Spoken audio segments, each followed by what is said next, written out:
A internet, um dos meios de comunicação mais utilizados na atualidade. Como seria a nossa vida se ela não existisse? É até difícil de se imaginar, mas você já se perguntou como ela nasceu? A história da internet começa na década de 60, um dos períodos mais conturbados da história, onde o mundo se dividia entre os Estados Unidos e a União Soviética. Dessa forma, qualquer avanço tecnológico de ambas as partes era motivo de vitória. A União Soviética, por exemplo, foram os primeiros a lançarem um satélite artificial e o primeiro homem ao espaço, em 1957. Por outro lado, os Estados Unidos vieram com uma invenção que mais tarde revolucionaria o mundo, a ARPA, Advanced Research Project Agency, ou Agência de Pesquisas em Projetos Avançados, em tradução literal, que na época era utilizada como órgão militar. A rede ARPA. A história da internet ainda não está próxima do que nós conhecemos hoje em dia. Em 1957, a jovem ARPA servia como uma rede de armazenamento de dados que ligava algumas universidades dos Estados Unidos. Em 1961, a transmissão de dados ganhou um poderoso conceito. Consistia em repassar dados através da quebra da mensagem em vários blocos, enviados juntamente com as informações necessárias para utilizá-los em conjunto novamente. Além de aumentar a velocidade da conexão, o sistema tornava possível utilizar o mesmo canal de mensagens com destinos diferentes, um sistema que utilizamos até hoje nos dias atuais. Fato era, com um mapa lógico confuso e complexo, a ARPANET era um sistema quase indestrutível, mas mesmo assim evidenciava os primeiros passos da internet. Finalmente, em 1969, a ARPANET entra em funcionamento com o objetivo de interligar as bases militares e os departamentos de pesquisa do governo americano, e foi ainda naquele ano que a primeira mensagem entre computadores ficaria registrada na história como LO. O investigador da Universidade da Califórnia, em Los Angeles, UCLA, Leonard Kleinrock, queria escrever login, mas o sistema foi abaixo a meio da transmissão. Se a década de 1960 surgiu para estabilizar as bases da internet, os 10 anos seguintes foram para a criação de conceitos básicos da rede. Em meados de 1970, um sujeito chamado Vinton Cerf e sua equipe de cientistas tentavam conectar 3 redes diferentes, que ficou conhecido como Internet. Foi daí que o termo internet surgiu. No entanto, nem tudo é um mar de rosas. E se a recém-internet estava indo bem até aquele momento, tudo iria mudar em 1971, quando Bob Thomas criou o tão temido vírus. O vírus ficou conhecido como The Creeper, mas diferente dos inúmeros males que infectam nossos computadores hoje em dia, o The Creeper só invadia as máquinas para apresentar a seguinte mensagem: I'm the Creeper, catch me if you can.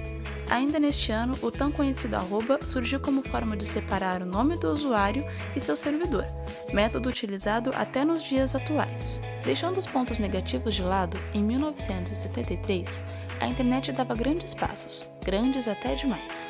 Neste ano, foi realizada pela primeira vez a conexão entre continentes, NORSA, Narragansett Seismic Array, também conhecida como o primeiro site não americano da ARPANET que conectou seu sistema, uma conexão histórica entre Estados Unidos e Noruega.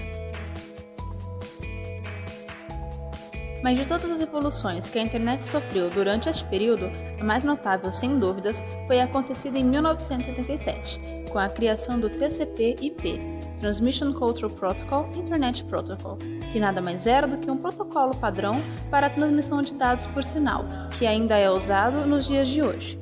Em poucas palavras, o IP é o grande responsável pelo endereçamento dos pacotes de dados para os demais protocolos, enquanto o TCP garante a continuidade do fluxo da informação, cuidando para que o processo ocorra sem problemas. No entanto, a sua oficialização como protocolo só ocorreu em 1983. E como já sabemos, nem toda criação pode ser benéfica. Em 1978 fora o ano do spam. Para ser mais preciso, o spam não tinha esse nome na época. Viu a luz do mundo em 3 de maio de 1978. A prática de envio de e-mails em massa não solicitados e nem um pouco bem-vindos simultaneamente a muitas pessoas foi enviado pela primeira vez pela empresa digital Equipment Corporation, como um convite para o lançamento de um produto. A mensagem foi encaminhada para 393 pessoas da ARPA, sendo que vários endereços ainda ficaram por fora por falta de espaço.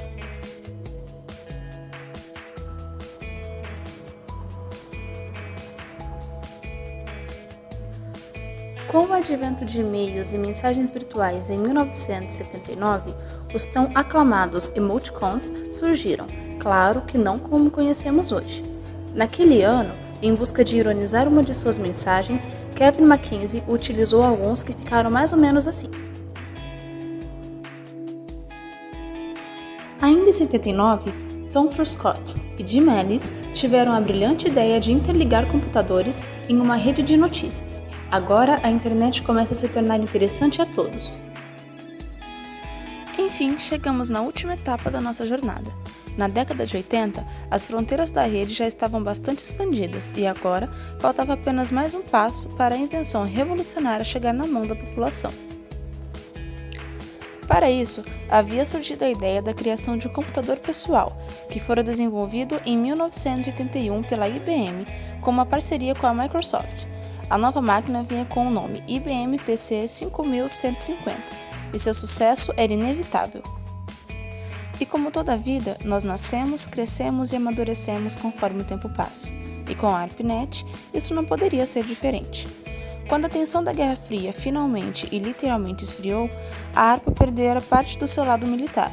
Foi então que em 1983 a ARPA rachou, dividindo-se entre a MILNET, que cuidava de assuntos bélicos, e o que restou, que ficara responsável por assuntos científicos. Nada mais era do que um protótipo do que nós conhecemos hoje em dia. Com o amadurecimento vem grandes conquistas. Em 1984, a internet dava boas-vindas ao seu 1000º servidor. E em 1988, surge mais uma invenção que aumentaria os usuários populares da rede, a sala de bate-papo, criada pelo finlandês Jarkko com o desenvolvimento da IRC, Internet Relay Chat, que hospedava várias salas de conversa. E finalmente chegamos no último ponto da nossa jornada. No final da década, a internet já era uma das grandes forças da tecnologia. No entanto, faltava apenas mais um passo para que ela se aproximasse ainda mais do que conhecemos hoje em dia. Foi então que, em 1989, Tim Berners-Lee propôs e desenvolveu um sistema em hipermídia, que reunia várias mídias interligadas por sistemas eletrônicos de comunicação e executadas na internet, onde é possível acessar qualquer site para consulta na internet. Estamos falando do tão conhecido www, ou World Wide Web.